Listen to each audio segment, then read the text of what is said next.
You can never underestimate the power of beliefs. I come from Venda, where societies are mythical.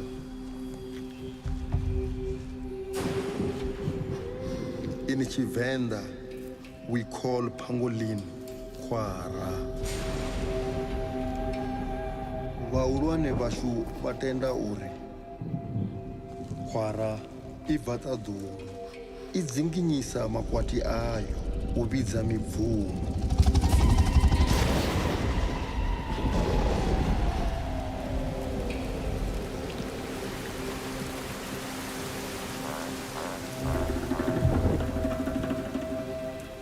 Kwara iri tisela mvula.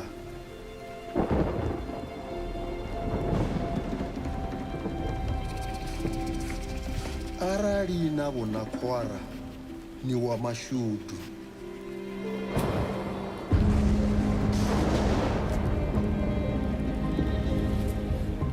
Ngauri Kwara ndi mpho ya mudzimu.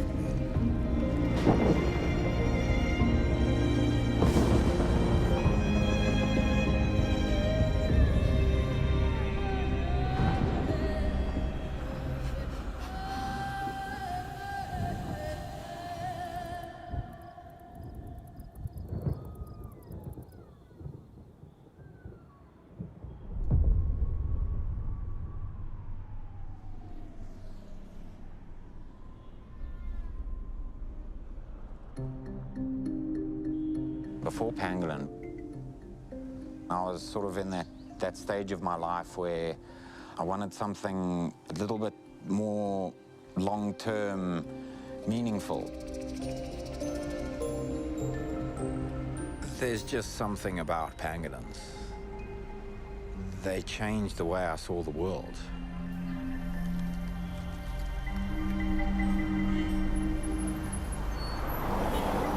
But I've still never seen a pangolin in the wild. Only ones that we've rescued from the illegal wildlife trade. And that was how I met Kajima.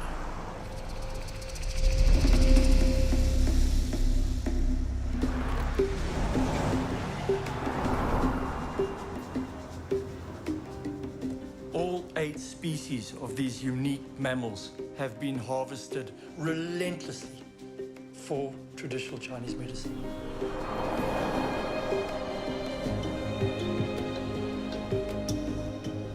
The scales are used as an ingredient in up to 60 commercial remedies.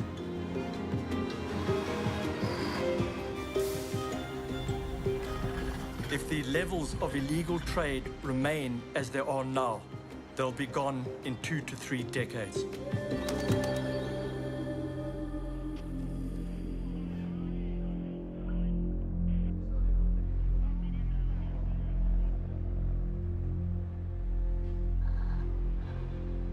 Sting operation is when we'll get intel that there's a pangolin that the traffickers want to sell.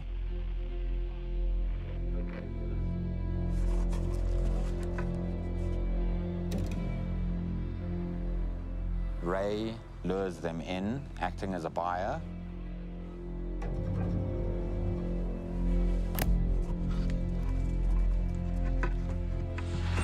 Stand by. Go! Get off! Get out!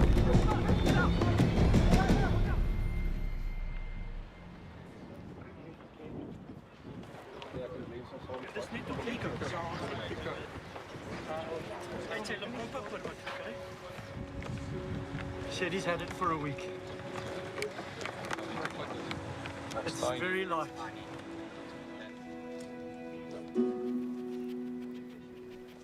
Kajima was only a baby, so he was tiny.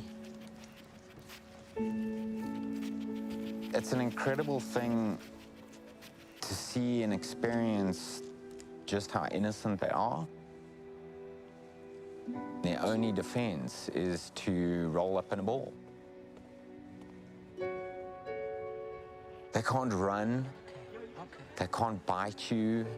Hey, buddy. You're good, you're good. They are just so harmless.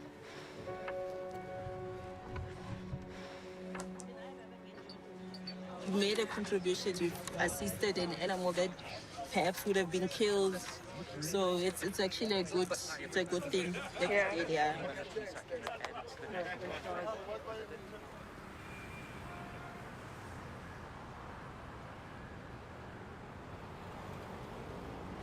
I used to, after a sting operation, be like super pumped up, like man stuff. Now I just feel traumatized. I mean, I know the suffering that this animal's going through. Some of them just never fully leave that darkness, and they die.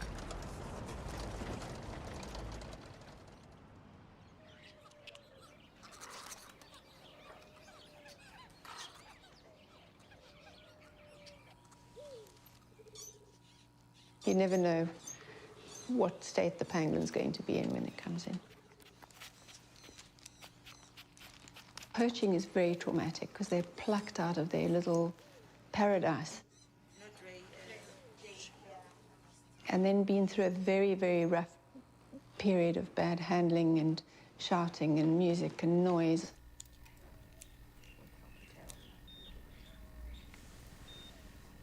Kojima was very little. It was pitiful because he would have probably still been with his mother. You have a volunteer assigned to each pangolin. They're very sensitive animals because they're loners. I remember what struck me was how terrified he was. You are going to be a handful, aren't you? You are going to be a real handful.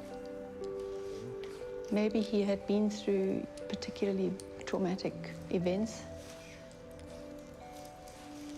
This poor little animal is just in this absolute blind panic. It's okay. It's okay. It's okay. Since 2007, I think we've probably released close to 100 pangolins in all. We used to keep them for a couple of days, give them fluids, and then just try and get them out as quickly as possible. No release process, which is so, so different to how we're doing it now because we've learned such hard lessons.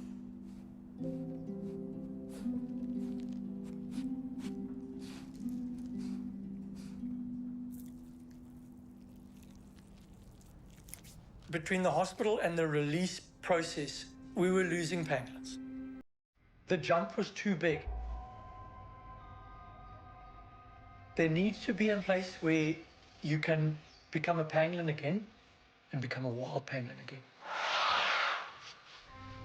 And that was the dream of a pangolin, and we've been looking for the right place.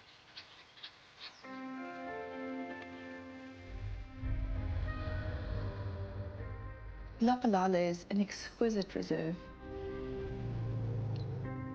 It's got mountains, it's got wetlands, it's got grassland.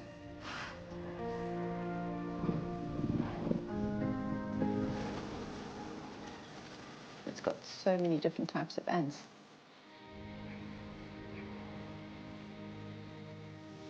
It could be the perfect place for young pangolins to go.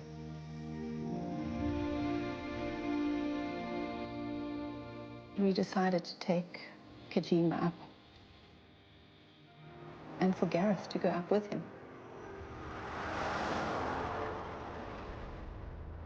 For me, there's definitely a fear of failure.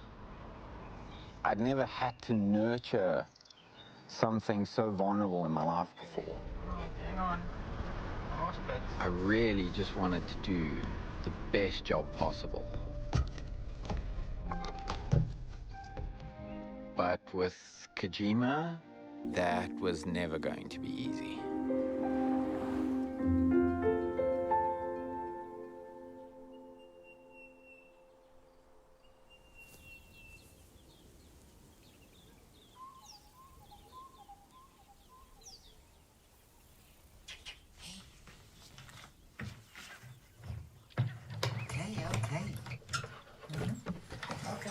new home. Hey? Welcome to your new home. Hey? Hang on a minute. Hey? You ready to go for a walk? Hey? Ready to go for a walk? They've been through all this trauma, so a lot of what we're doing is the psychological rehabilitation. Kojima, he was around 3 kgs. He needs to be 6.5 kgs before we let him go. That's a weight that has been determined over years and years of trial and error and learning the hard way that if a pangolin's too small, it won't survive.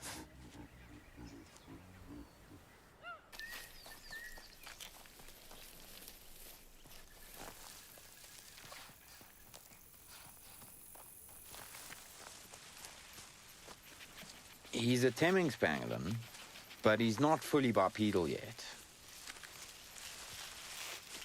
So when he walks, he'll still support himself a lot with his arms.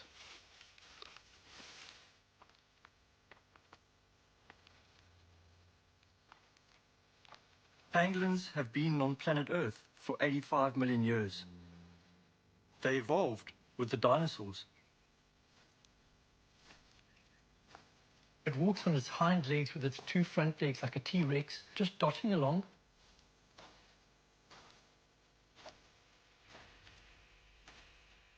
There's no other mammal that's covered in hard overlapping scales. So that on its own makes them absolutely unique. It's an ancient creature that runs the risk of extinction. A creature that is unicorn type status. Because that's what it is. It's so rare.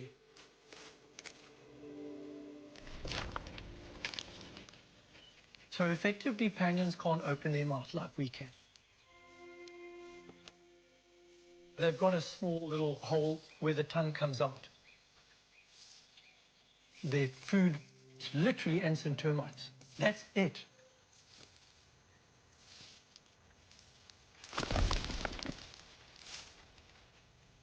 The hearing ability is very good. Their eyesight is very poor.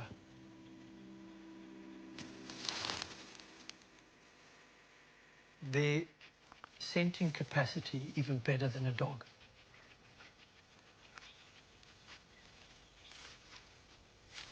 They don't have vocal cords. They don't make a noise.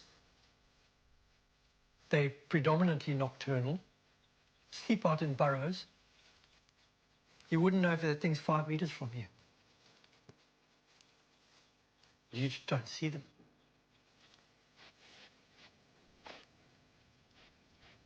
They only have 1 pup per female per year.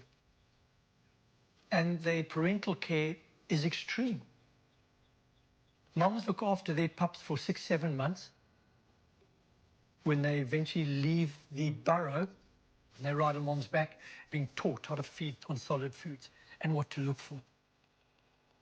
And then they go off on their own.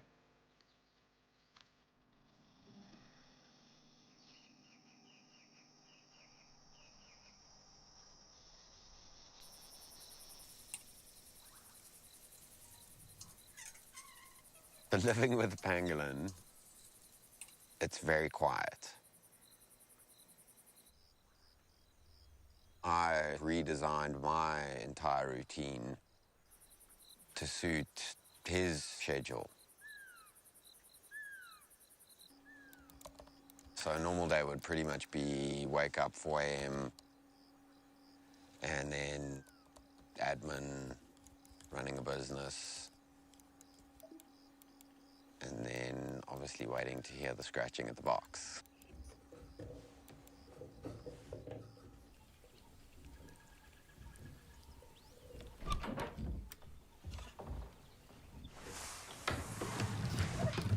Hello, my buddy. Hello. Where's my boy? Oh, come on. Oh, shit, my buddy. Come on. You can put a plate of ants in front of a pangolin and it won't feed. Oh, it's a big yawn. The only way we can get them to feed is by putting them down and letting them forage. Okay, here we go. Here we go. Here we go. Hey. Here we go, my buddy. Here we go.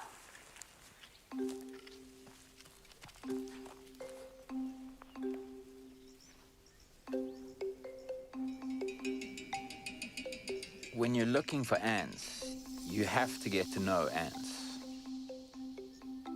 Kojima took me into that world. On the very, very surface of the earth, and beneath it.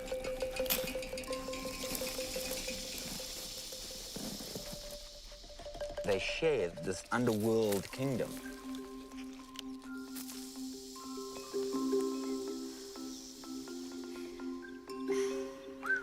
It's a massive nest. Caswell, he's an ant doctor. Yeah, now these are the savannah spiny ants. Yeah. He's so excited about the world of ants. But I've got a taste for ants, like pangolins. So mimicology is the study of ants, in short.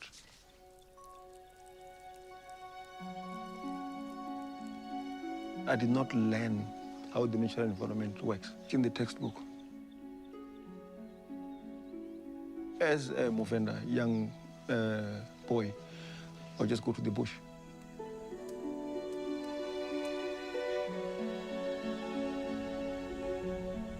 There was just stretches of land. There was so much life in them. There were all these animals. But in all these years of being out in the field, I've never seen a pangolin.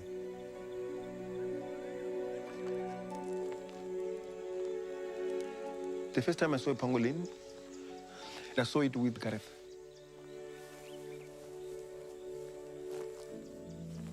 It was just amazing.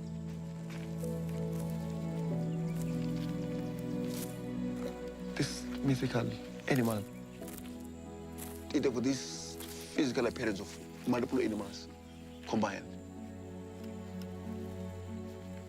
It was just something out of this world.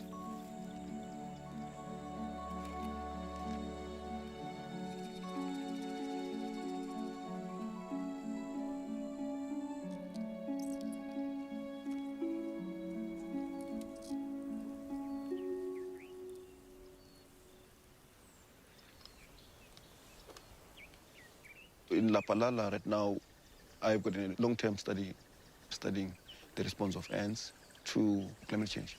Can you see one of them there? The small ones. Okay. Ants are part of the what we call the social animals, just like we are social too. And they all come from one family. The queen is this founding mother. You're the mother, and it's your word. And you've got these terminator-like kids that only take orders. And everything they do is just for the success of a colony. All ants that you see out are females. They're all sisters. And it looks like they talk to each other. It's grooming sometimes. Is it grooming? Yeah, They'll sometimes groom each grooming. other? Yeah, they'll groom. You are mostly seeing the older ones, because the newborns, and all the brothers are still in the nest. So it seems like in a matured ant colony, the older you get, the more risky job you do.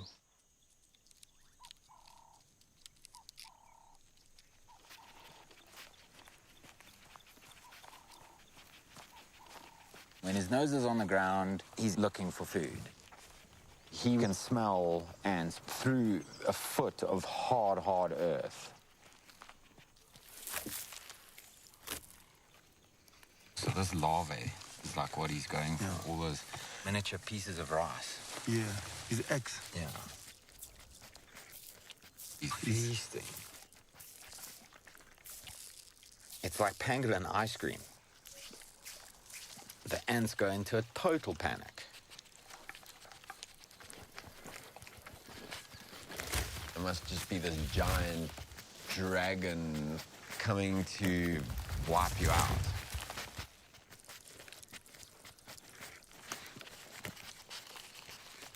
The ants will try and rescue their babies.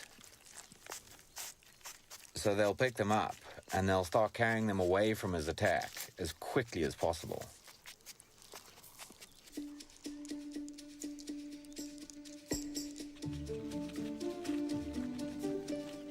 And when the ants bite him on his tongue, he pulls it between his claws to get them off.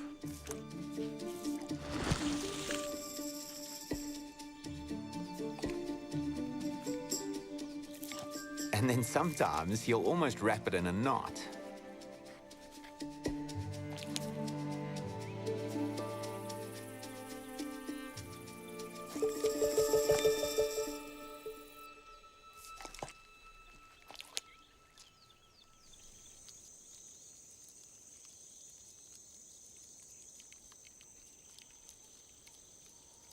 I mean, he was eating. He was definitely eating, but he still wants to run.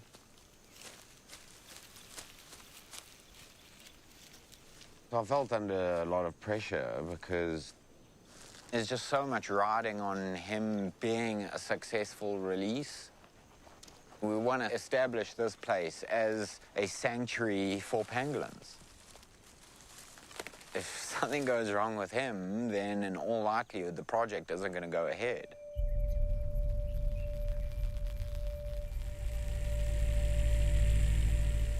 Where we walk, there is an electric fence around here.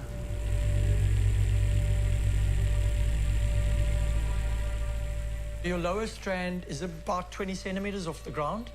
It's the perfect height that a pangolin walking on its hind legs will walk into, and it hits it in the soft underbelly. Boom, that pulse going to hit, shoop, and it's going to curl up in a protective ball. There it sits, foop, foop, foop, until it's dead. The death rate in this country by electrocution is probably about 6 or 7 orders of magnitude higher than the legal trade.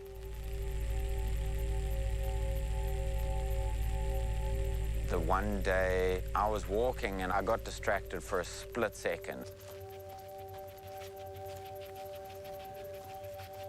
And I think he saw it as a gap. He just made a turn for the fence. So I dived backwards to push him away from the fence. And the current went through me and I did charge him.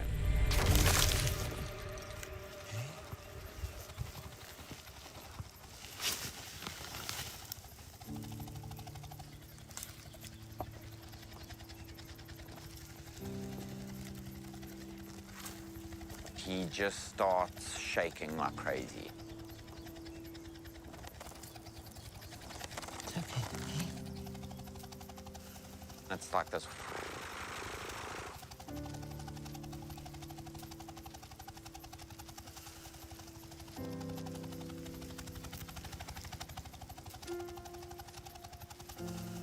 The problem is that he hadn't associated the charge with the fence.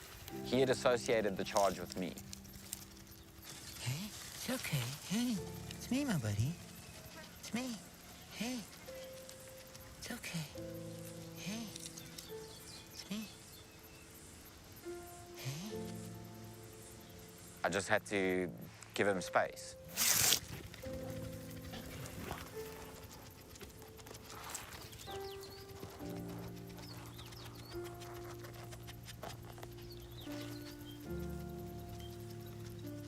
It felt horrible. It's okay. Hey, my buddy. Hey, it's me. I just felt disappointed with myself.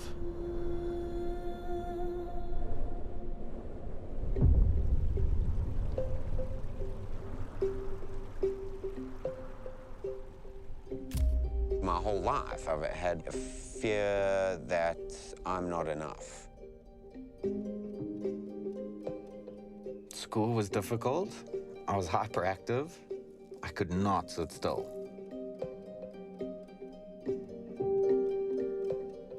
I was sort of a rebel in my youth. I went to 2-3 different high schools, and eventually I dropped out. For a good 3 years, I was earning a living playing poker, partying, I loved it.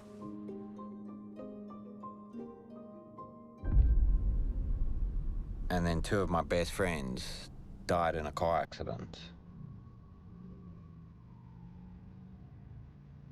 It just tore my heart apart.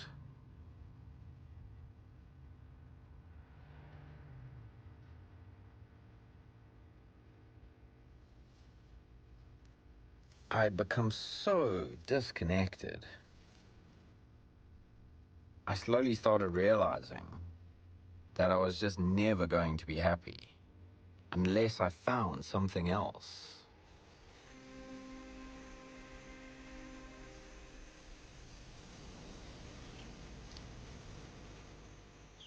All my school holidays, I got sent up to Zimbabwe to go play in the wild.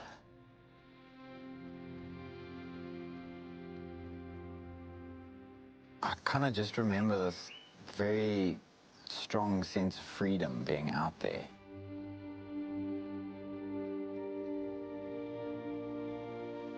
A sense of stillness.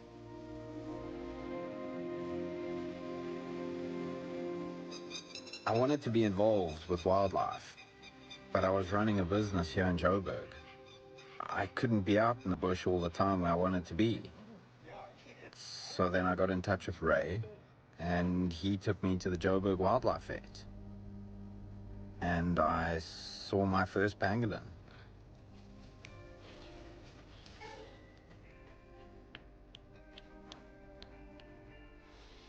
There was a before world and an after world.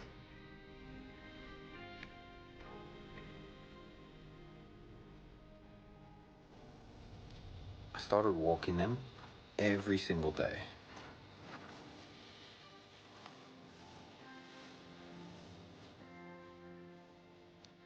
They have such a softness about them.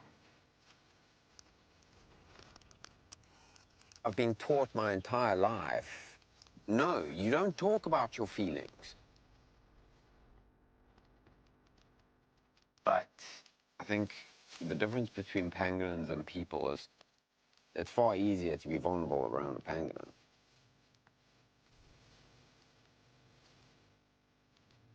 They're not going to judge that vulnerability. They sort of see the real you. This is you right now, right here, and that's it.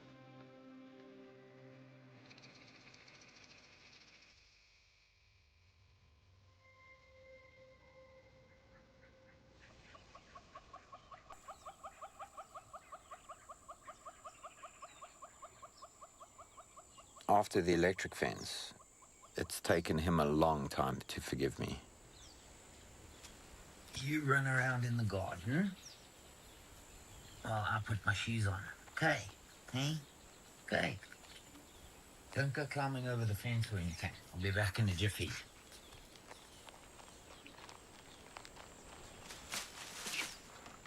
Each pangolin is different, like people are different. Some pangolins just roll around being friends with everybody. Some are very sensitive and highly strung, maybe. He just couldn't settle.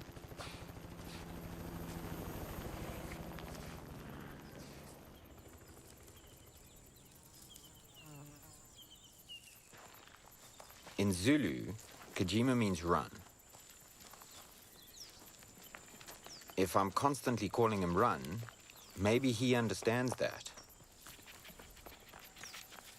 Kulula means easy in Zulu. And so I just started calling him Kulu. That didn't work at all with him. Kulu does whatever he wants to do.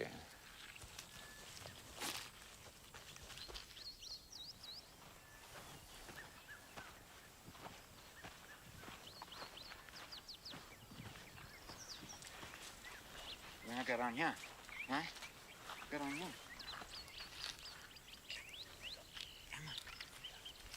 Sort of tried to set up boundaries for him. There's certain blocks which have pretty much been marked out by roads. He doesn't like boundaries. He's very crafty. If I'm there, he definitely pauses.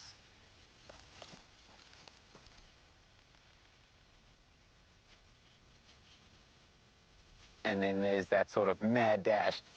Try and get across the road, hoping that I don't see him. Ah, ah, ah.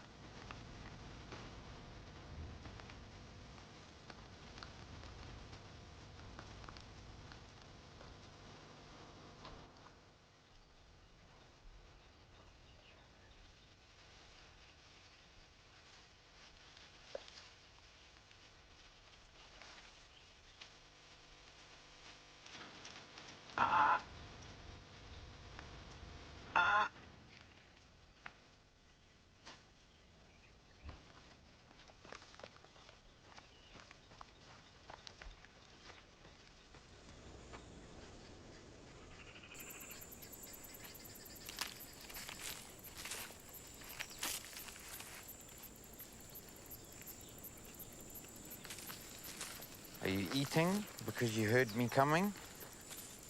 Or are you just being a good boy? He's figured out that so long as he's eating, I don't pick him up. So if he's eating, I don't pick him up. So if he's running and I stop and I go towards him to pick him up, he'll start scratching, whether there's food there or not. He's like a little kid.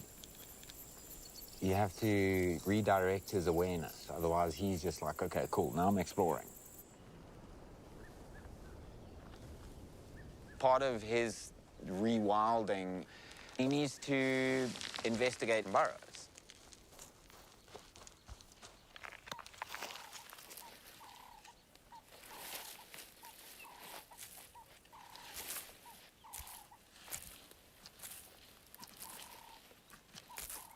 You got porcupine, bush pig, warthogs making burrows, fox certainly, and then pangolins modifying them.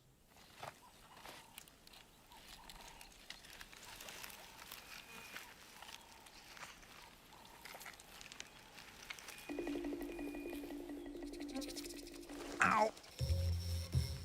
Sometimes in the evening, he sneaks into burrows because he obviously wants to sleep out. What that means for me is I have to try to take him out. Oh, God. You're hoping there isn't a warthog there. And then I'm always thinking of snakes coming out of there. Spiders. I need to know that he's not just going to come out of the burrow at 1 a.m. and then make a mad dash for freedom. Oh, God.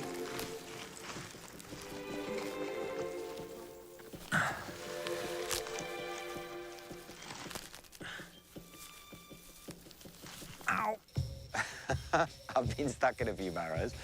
I have had to be pulled out of a few burrows yet. I'll walk you up. Wheelbarrow. Okay, slowly, huh? Ah, whoa, ah. Oh, I just squashed my ball on this branch. Oh, my God.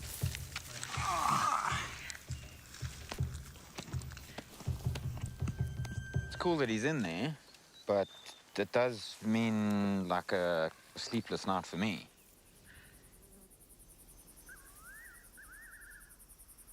I slept next to him. I put my feet in the entrance of the burrow because if I fell asleep, I would feel him crawling over me.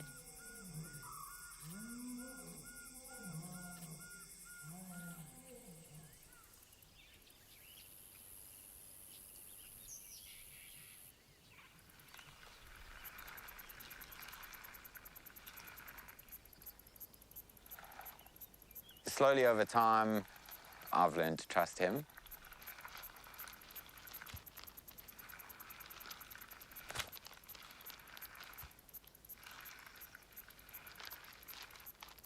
Just the sense of freedom that I can give him out here. I can leave him for an hour at a time, and then to find him, I use the telemetry.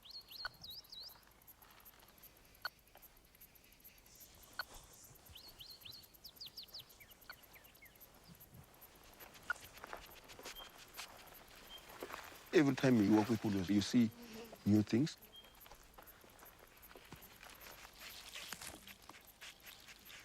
As Pangolins forage, do not disrupt the whole colony.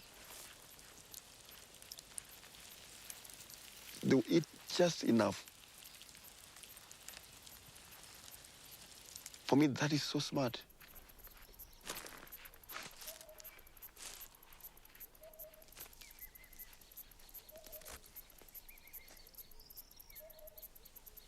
You just see like the entire surface of the earth is just moving and scrawling the whole time. It's quite wild. This is all just one giant pugnacious nest. The most aggressive, dominant, and scary too is the pugnacious. And who knows the biggest enemy of pugnacious ants? It's the pangolin.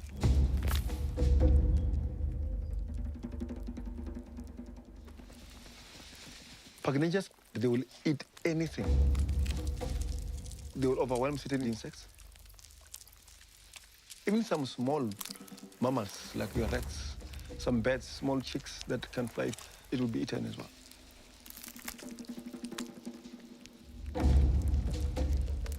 Around this termite mound, this is a huge hunting ground for the pugnacious ants. Where the pangolins go and eat termites,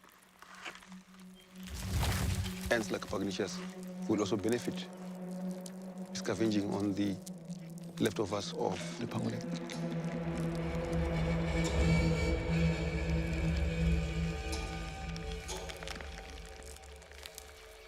The snouted termite soldiers all stand by with their snouts pointed upwards. And then, if a pugnacious comes in close proximity to them, they'll sprout this toxic glue.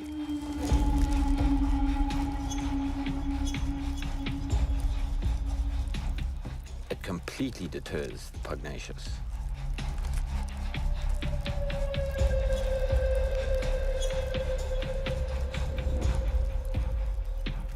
And that gives the workers enough time to pull the larvae back into the nest and then quickly close up the tunnels.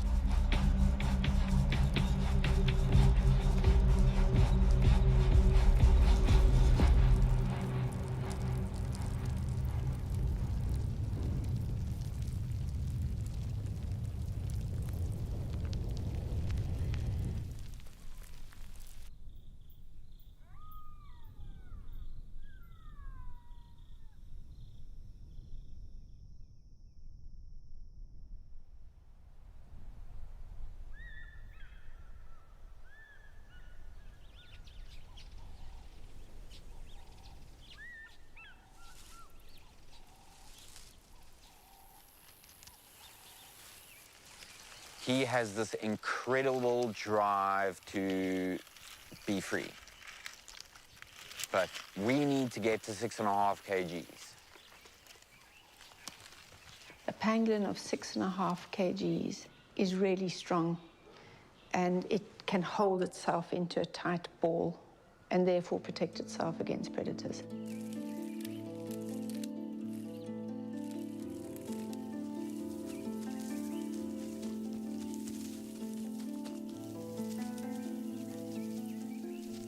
It's taken Kulu a long time to feel secure in the environment.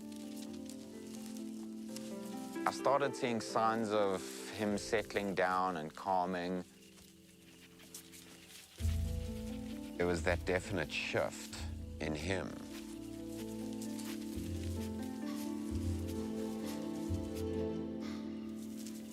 He started trusting me. Oh, there's the good stuff. There we go. Oh, is that the goodness? Pangolins are not great at regulating their body temperature. There we go. We were out and I poured a little bit of water on him, trying to cool him down. On the belly, there you go. And he starts doing little 360s and crawling around the tree like a maniac. There we go. What are you doing? Eh? Is that fun, my boy? Eh? Is that nice? Eh? Nice and cool.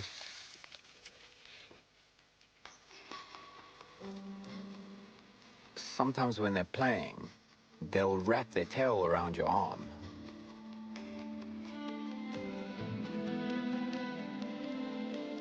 That was the first time that Kulus actually really allowed me to lift him up, and he was using my arm as a play tool.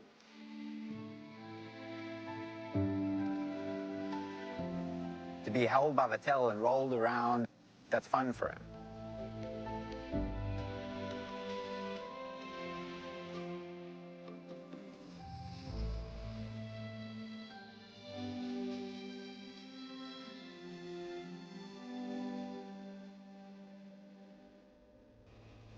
He just started opening up, and a playful side started to emerge.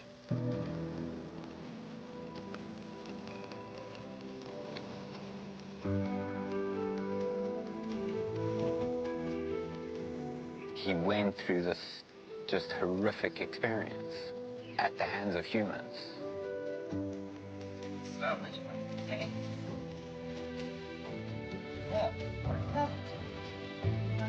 For him to then give me that level of trust is incredibly validating.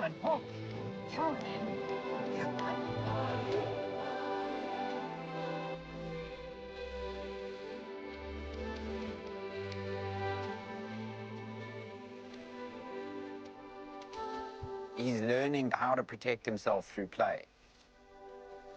Their core strength needs to be incredibly strong and developed.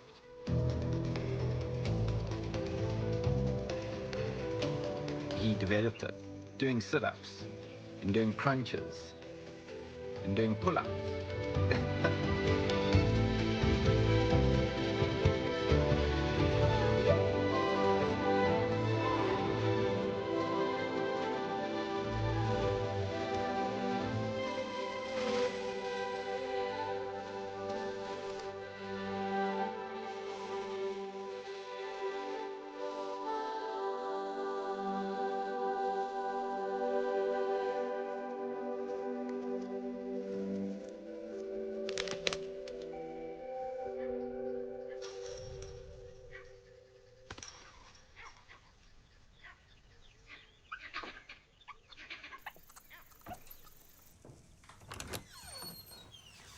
We've been here for 6 months. We're very close to our freedom. We know when they're ready for their release process, when they are displaying very relaxed behavior. They're feeding nicely, they're consistently putting on weight. Where we are now is about a 45-minute drive from where he's going to be released. First one done, my bud. First one done. With the satellite tag, I'll be able to see his location on my phone. Every hour, I'll get a ping to say, I'm here. But even with that, the stakes are very high.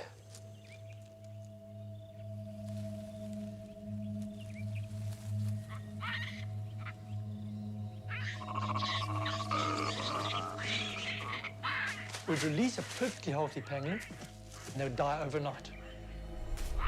We've lost pangolin to honey badger, lion, leopard, hyena, even elephant. Every pangolin is going to face his dangers, but at some stage, Kulus needs to be wild. Give us a yawn. No. Hey, are you tired, my buddy? Hey?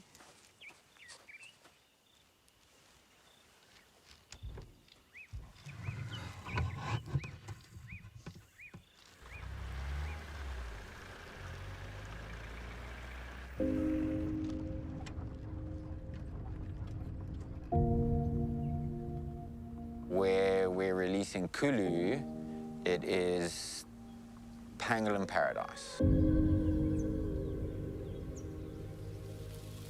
You've got an incredible amount of ant and termite activity there.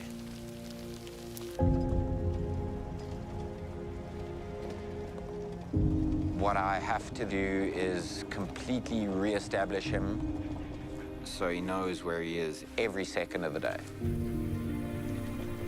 He'll familiarize himself with the different smells in the area, where the potential dangers are.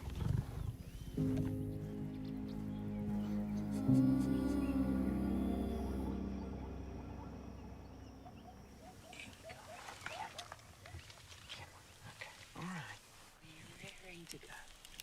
Here we go. Eh? Where you are.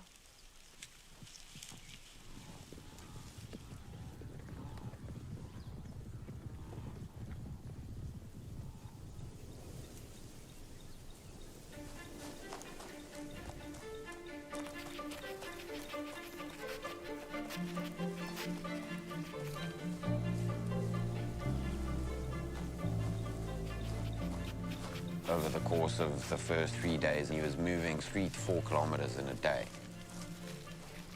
It's a massive area. Yeah, he's motored. He was feed as quickly as possible and just cover as much distance as possible.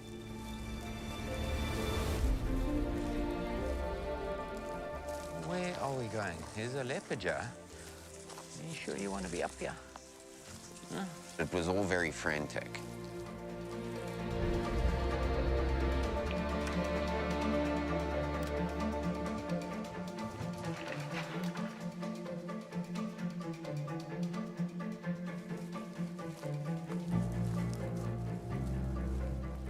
Stay in the shade.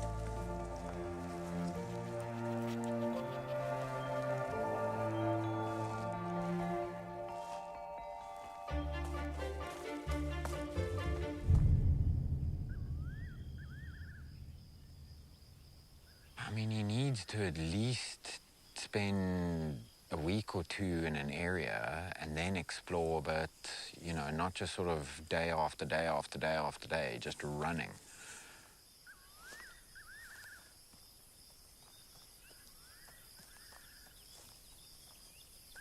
There's only so much pressure I can put on him to eat.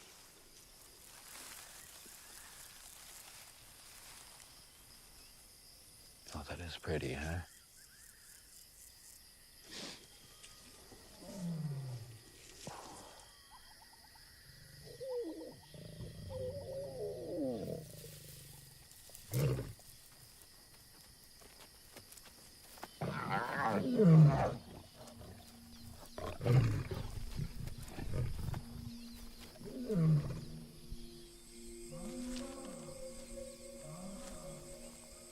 Come on. Come on, my boy. We still need to eat, bud.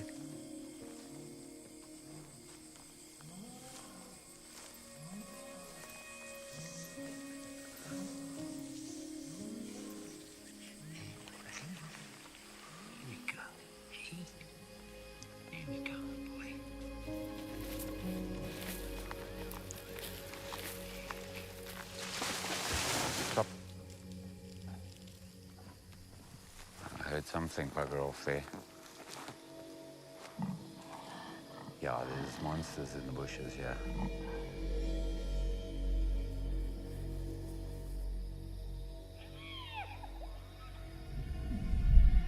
This little flay area is just leopard paradise. At night, the wild is a very different place. Lions become a very different animal after dark. So do leopard.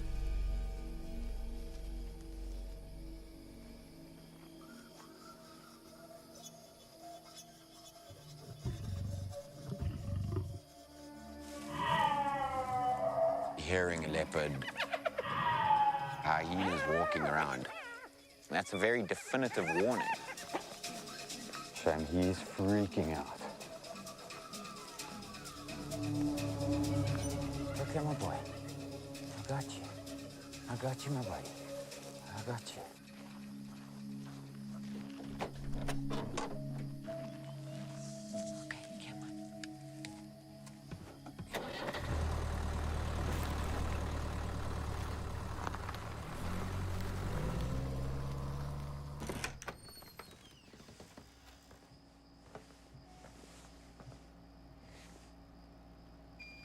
He's burning a lot of energy. This evening he was, I think, the lowest he's been for over a week. So it's a noticeable weight drop. And the potential is then we start going backwards.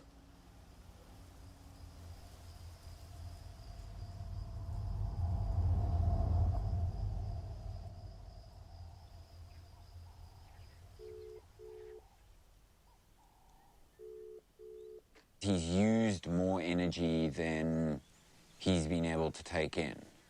It makes sense, yeah. I mean, remember what he was like in the beginning. He used to run, Yeah. and then he slowly, over time, settled down. That's what you're waiting for him to do now. Yeah, but I want him to do it Just immediately. waiting for him to settle down. No, I want him to do it now. I think when rational advice has failed, the only advice is to trust your own instinct. And also to trust the pangolin, because the pangolin has got such strong instincts. Rule number 1 is don't lose the pangolin.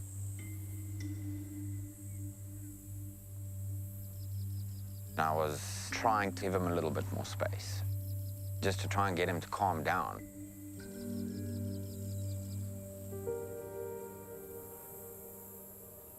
But forgetting the telemetry is just such a stupid mistake. If he gets into a certain area and his tags come off, I might never find him again. Then there's the electric fence. That fence is just certain death, and he can do 1 kilometer in an hour.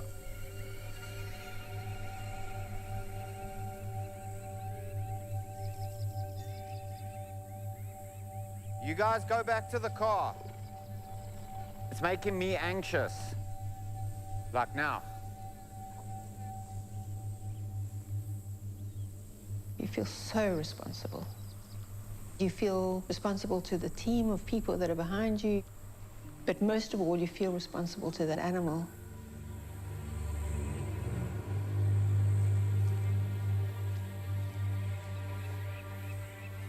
Because his satellite tag is not checking in.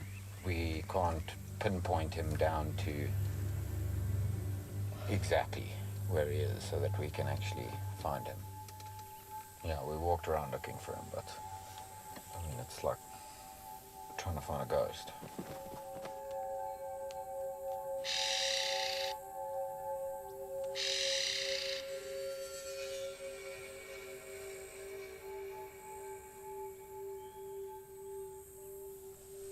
Oh, he's just clocked in. Okay, let's go. He's just gone further north and he's on that side of the road. Go, let's go.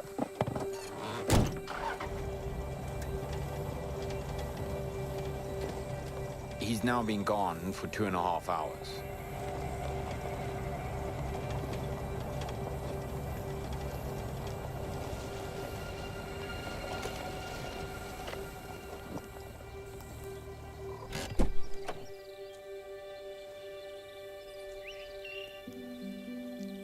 We found him just under a tree, eating termites.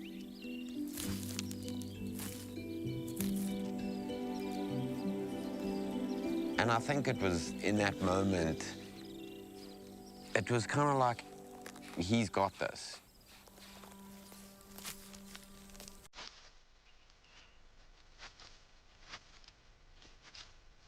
He doesn't need me being this helicopter parent watching over him. At the thorn bush there? No. Huh. You can't control everything, and my sort of knee-jerk is, yes, I can. But I think, yeah, there is that reality that, no, I can't. Hello, Jim. Hello, Jim. Hello. What's up? Yeah.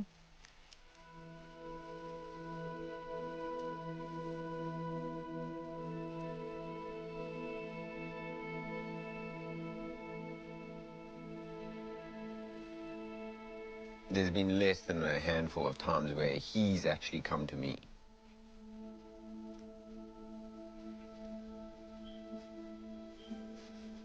Oh. Oh, my boy. Hey. Hello. Oh, my goodness. Hey. Oh, my goodness. My boy. Are you cleaning me?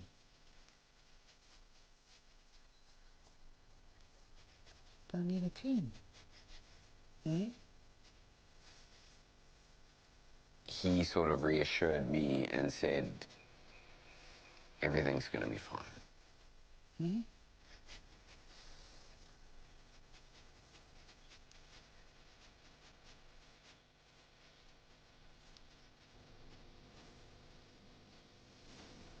That is crazy.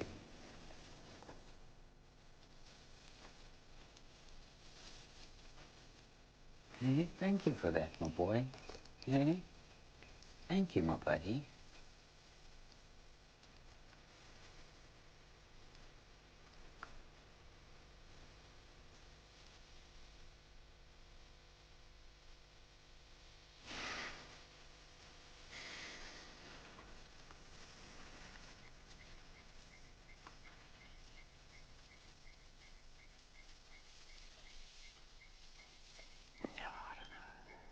It sort of felt like he was telling me.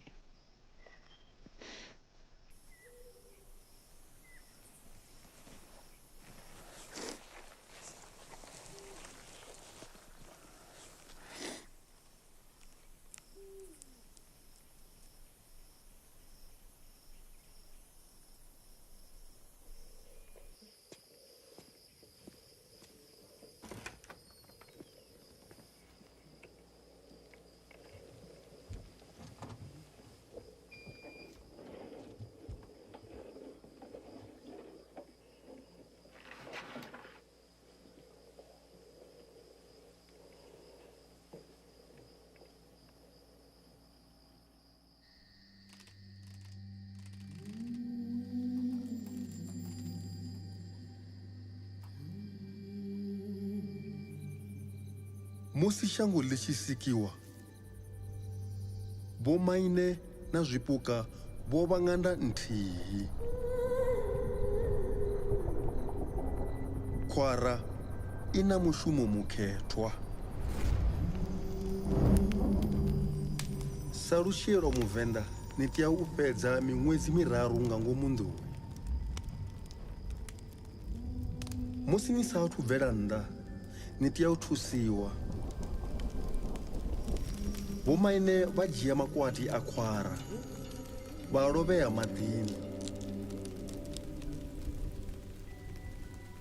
Ri ḓo ni hasha nga haḽa maḓi sa mvula u itela uri ni vhe wa vhuthu na u dzika. Uri musi khwara i tshi vhidza mibvumo ni songo vha wa nyofho.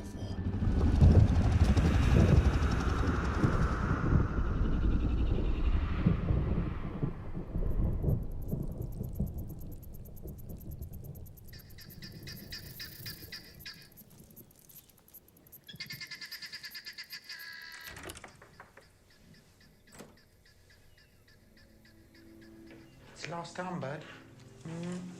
Hey? It's your last time. Hey, last time. Last time, my boy.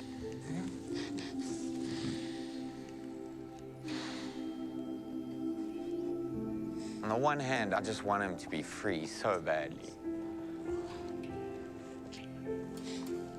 But then the one thing that I thought of was like, what am I going to do without him?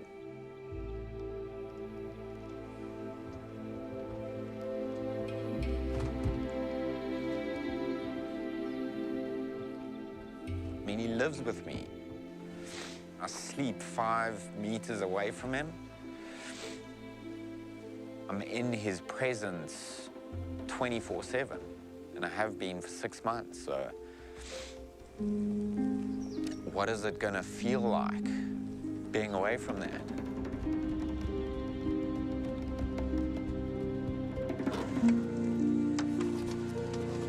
Okay, my buddy, you're here. You're here, my champ.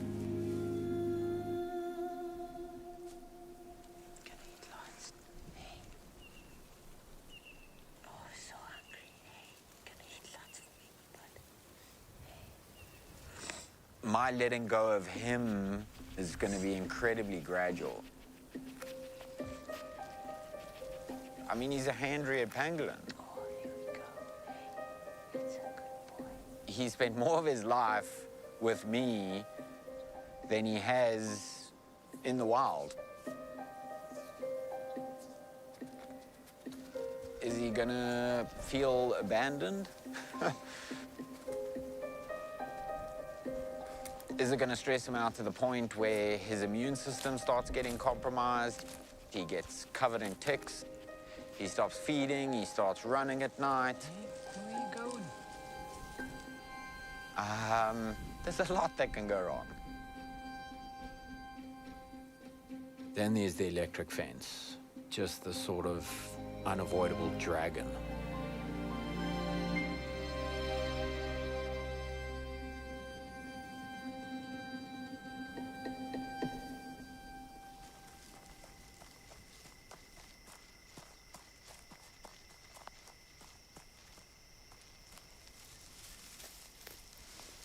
Buddy, is this your home?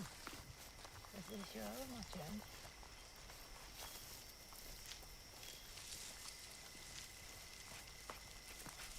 It's an amazing day. He's eaten heaps, and he's still eating, which is just unbelievable. He's been incredibly relaxed. He hasn't run. He's happy. I can feel that he's happy. Are you happy? I'm ecstatic.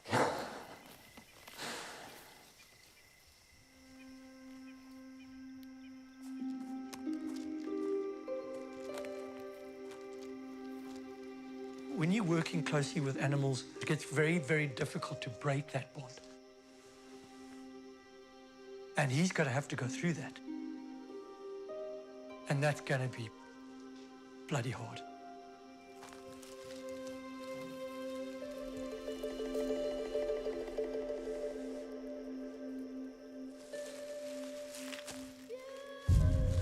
And we're trying to save a species. A species that could go extinct in our lifetime.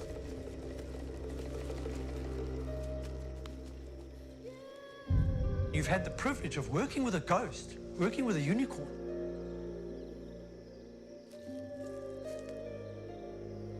And when you think about that, it weighs heavy on you.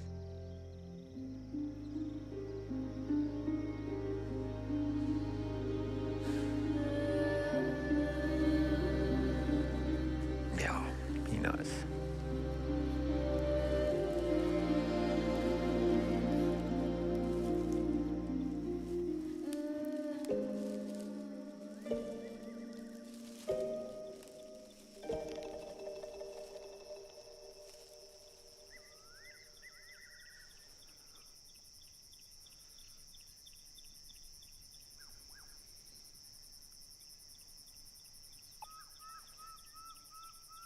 I'll just keep an eye on him for as long as he allows me.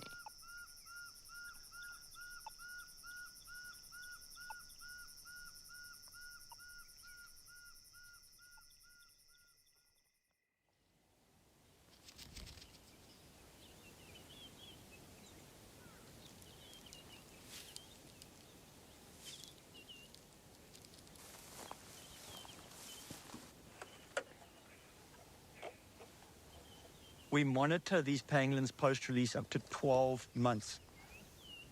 And we need feedback almost on a daily basis.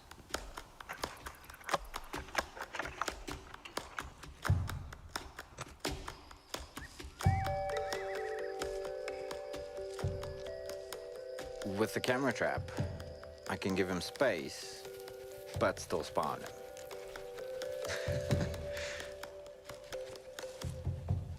You can see in this burrow, he actually has like an upstairs bedroom. When he goes in now, you can actually see him go upstairs into the burrow.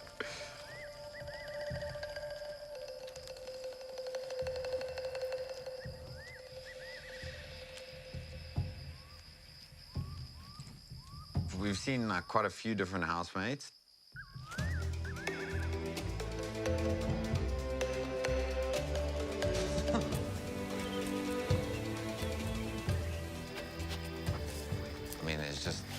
incredible world happening around him.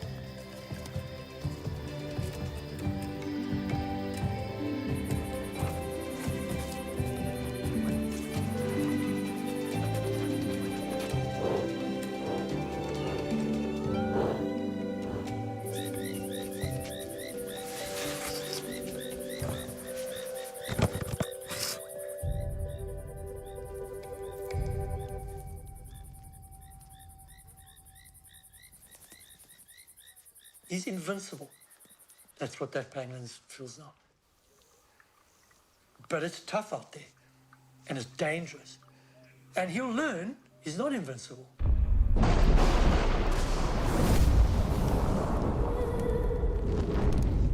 Nga Tshivenḓa, khwara ndi tshipuka tshikhethwa. Wa I vhona u wa mashudu. Fhedzi malofha ayo a kwama fhasi zwi ḓisa khombo ya mupo.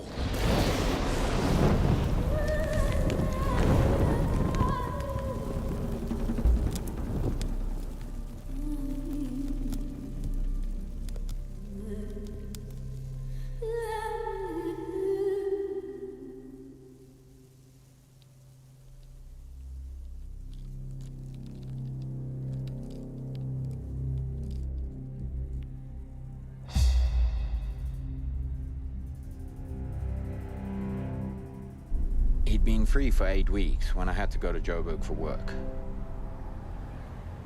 But while I was there, I got a call from the reserve saying that he wasn't coming out of his burrow.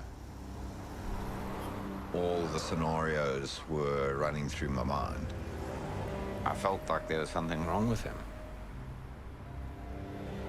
My main concern was that something like spotted hyena had gotten hold of him. It didn't occur to me that his burrow could have collapsed until it was day 6. That morning, I was just getting more and more concerned and like building up into quite a state. Hey, Nikki. Morning, Gareth. Something's not right. He hasn't actually been seen for 6 days. I have thought of every eventuality. I don't know what to even think. I don't know what to say about that except just get there with a spade. Yeah, okay.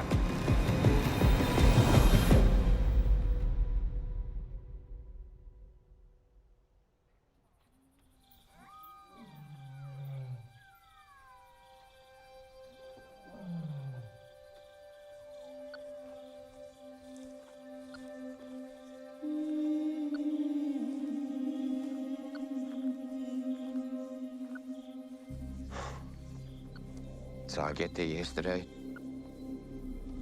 set up the camera trap, start digging.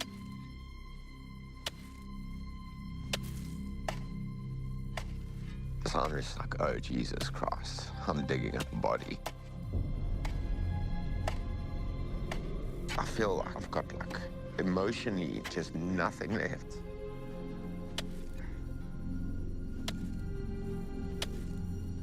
I'd been digging for like 2 hours. My back's like giving in.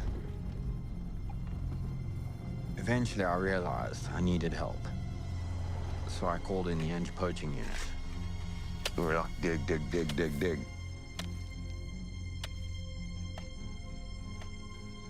It took us like 4.5, 5 hours. We dug a swimming pool.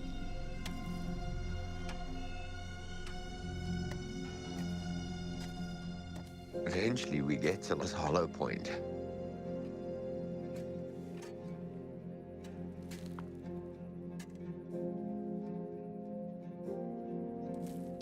And at that point, I was convinced. Chances are that he's not alive. I'm digging up his body.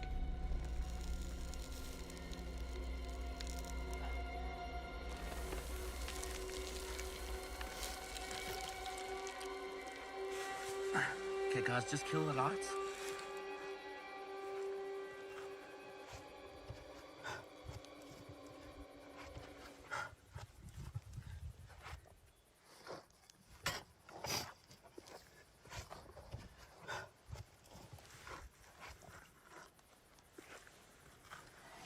okay? Are you okay, my boy? Hey? Are you okay? And he looks at me. Are you all right, my buddy? I just fall over. And I'm like, oh my God, he's alive. Are you okay, my boy? Hey? Are you all right? Hey? Are you okay? Are you hurt? Are you hurt?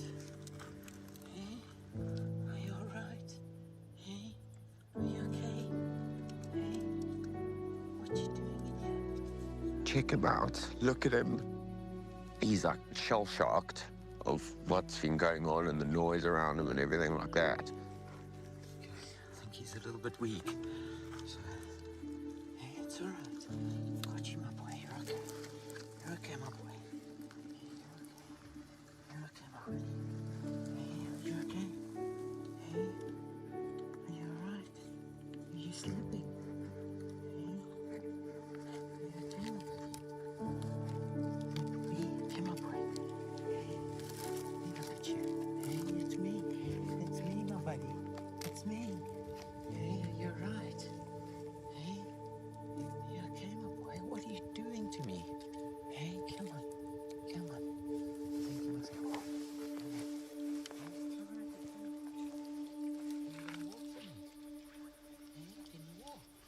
I want to see, like, okay, is he weak? And he slowly starts walking.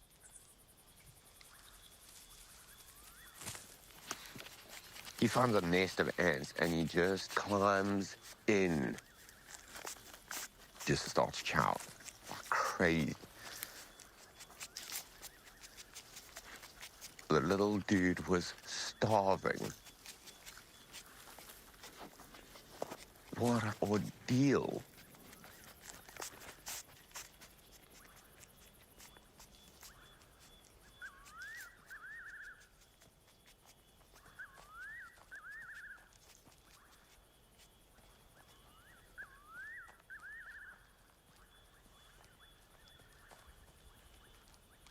It never occurred to me that him being trapped in a burrow would be something I would have to worry about.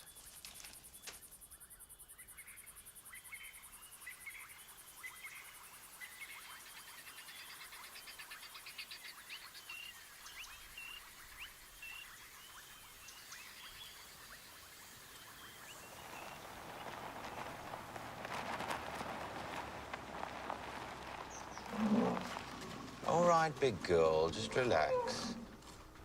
Have you seen any interaction between him and some of the big mamas? So the interesting thing is he'll actually like sort of follow them around because he'll roll in their dung. Oh, yes. And he'll cover himself.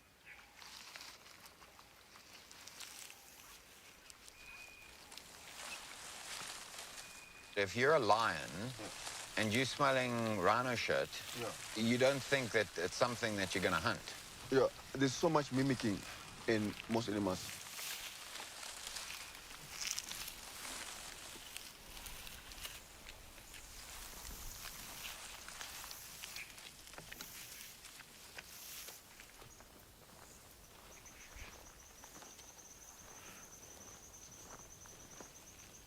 Hey, my buddy.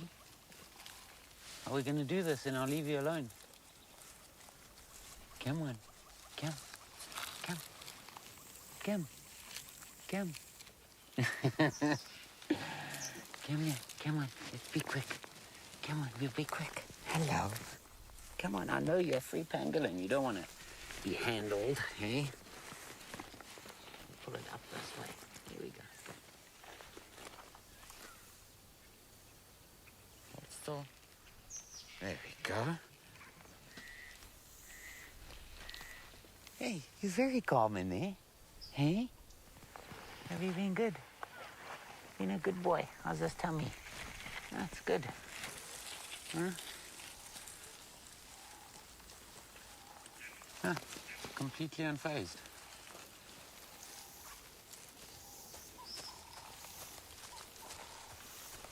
You see how slowly he's moving, eh? Not that.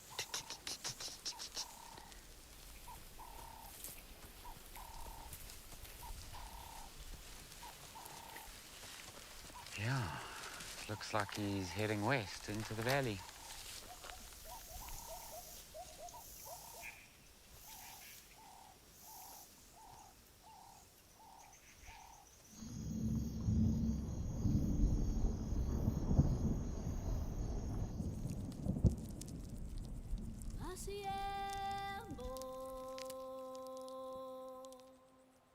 As a human being, it's your role to protect animals around you. As scientists, we're trying to now link the science and what people understood. You've got this magical animal that can make it rain. Everybody wants the rain. The myth that protects, that has left humans and the environment live in harmony.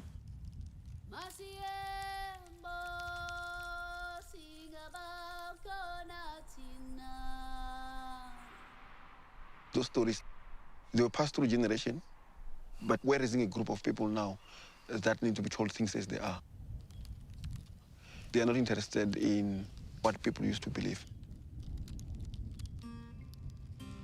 Whether science combined with the traditional ways of doing things, or science comes alone, at the center of everything is that we need to protect the environment.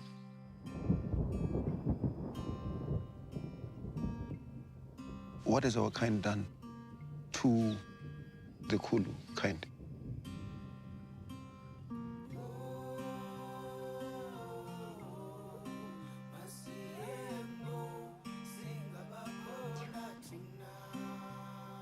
I think that if such a special creature like a pangolin is lost, it symbolizes the way we treat everything.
It has been a hell of a thing. Like a long, long journey.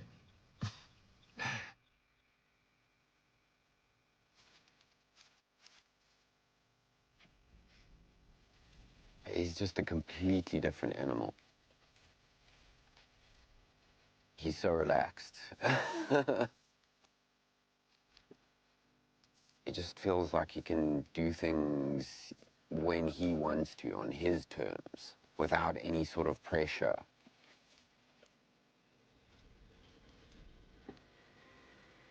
He's carried on gaining weight.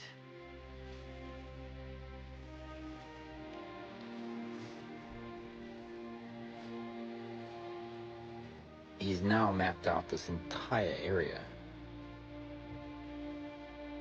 And he's moved into this dense, thick, riverine territory. It's like he has found the wildest pocket of wilderness, and that's where he stayed.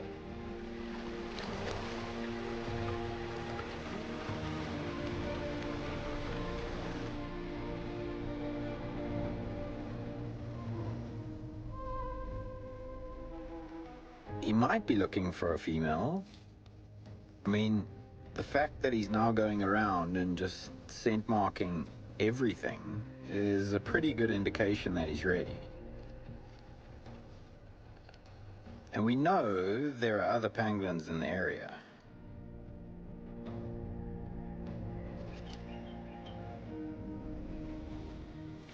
He's now been in the wild for longer than he's been in captivity. It almost seems like a debt was paid at that point.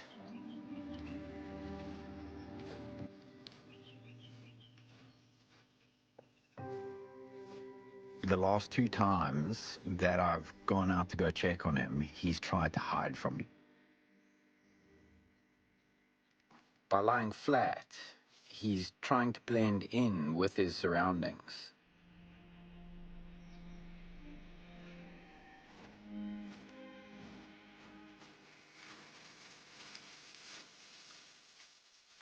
That feels like the last step in his rewilding process.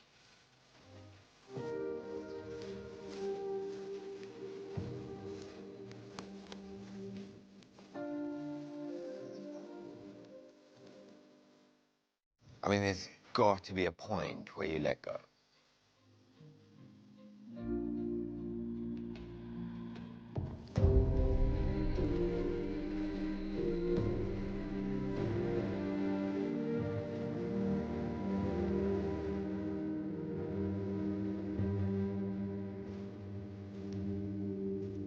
In a way, we maybe should never have seen him in the first place. I mean, if he's just never seen again, it means he's out there doing his thing.